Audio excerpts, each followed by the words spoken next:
Տիկին Խոմոյան, նախ լսենք տեղի ունեցողի վերաբերյալ ձեր գնահատականը, ինչի մասին է ձեզ մեկնարկած այս պրոցեսը եւ ինչու հիմա, այս պահը ինչու է ընտրվել։ Ես կարծում եմ, որ ձեր հարցերի պատասխանները առավել քան ակնհայտ են։ Տեղի ունեցողը Նիկոլ Փաշինյանի անձնական վրեժխնդրությունն է Ռոբերտ Քոչարյանի նկատմամբ, տեղի ունեցողը քաղաքական հաշվեհարդար է եւ ապացուցելու անհրաժեշտություն կարծում եմ չկա։ Դուք բոլորդ ուղիղ եթերում տեսել եք, որ Նիկոլ Փաշինյանը ազգային ժողովի բարձր ամբիոնից քաղաքական հրահանգ է իջեցրել իրավապահ ուժային կառույցի ներկայացուցիչներին, որին հաջորդել են այն գործողությունները նախագահ Քոչարյանի առանձնատանը, Լևոն Քոչարյանի բնակարանում մի քանի ժամ տևած, շուրջ 7 ժամ տևած, եւ դրան հաջորդել է դատախազության եւ հակակոռուպցիոն կոմիտեի համապատասխան հաղորդագրությունները, բայց ես ձեր եւ մեր հանրության ուշադրությունը այլ հարցի վրա եմ ուզում կենտրոնացնել, թե ինչով է պայմանավորված եւ նախընտրական շրջանում սկսված այդ հետապնդումները քաղաքական ընդդիմախոսների նկատմամբ, քաղաքական հիմնական դերակատարների նկատմամբ եւ ինչով է պայմանավորված այն սաստկացումը այդ հետապնդումների, որին ականատես ենք լինում մենք հետընտրական շրջանում, որովհետեւ սովորաբար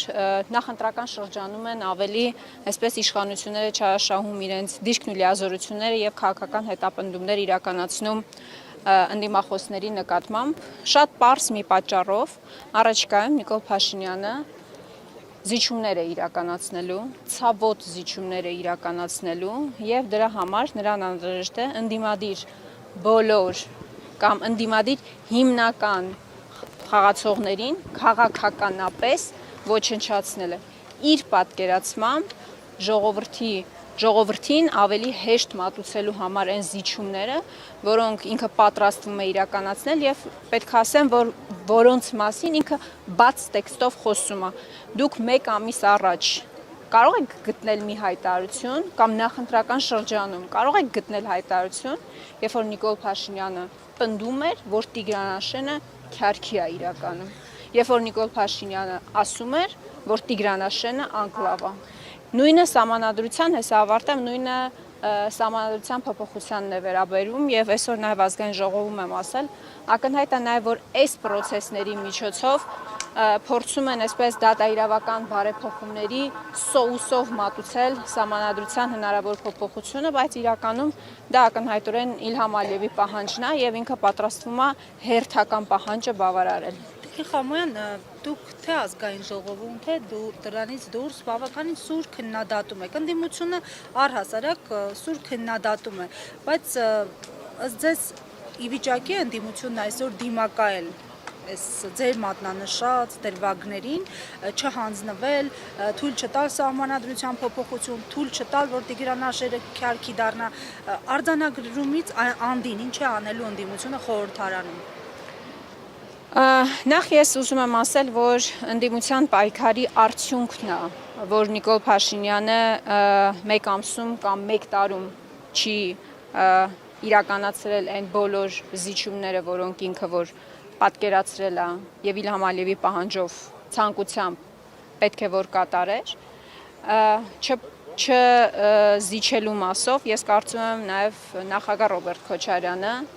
դուք տեսել եք եւ մեր հանրությունը տեսել է եւ այստեղ ապացուցելու կարիք էլ չկա 2018 թվականից սկսած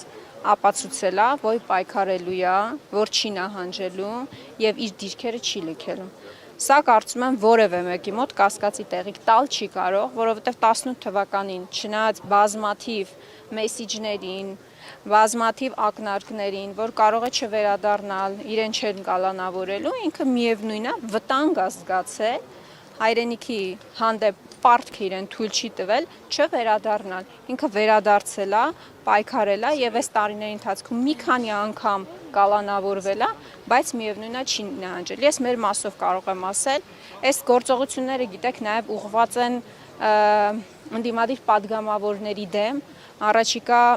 սահմանադրական փոփոխությունների, սահմանադրության փոփոխությունների համատեքստում, որովհետև դուք գիտեք, որ իշխանության ձայները բավարար չեն հարցը, այո, հանրաքվեի դնելու համար որոշում ազգային ժողով անցկացնելու, այնուհետև հանրաքվե անցկացնելու համար եւ ակնհայտ է նաեւ որ այս գործողությունները ուղղված են ընդդիմադիր падգամավորների, այսպես ժողովրդական լեզվով ասած, աչքը վախեցնելու համար։ Ես մեր մասով վստահաբար կարող եմ պնդել, որ այս բոլոր ճնշումներով մեզ չեն կարող վախեցնել։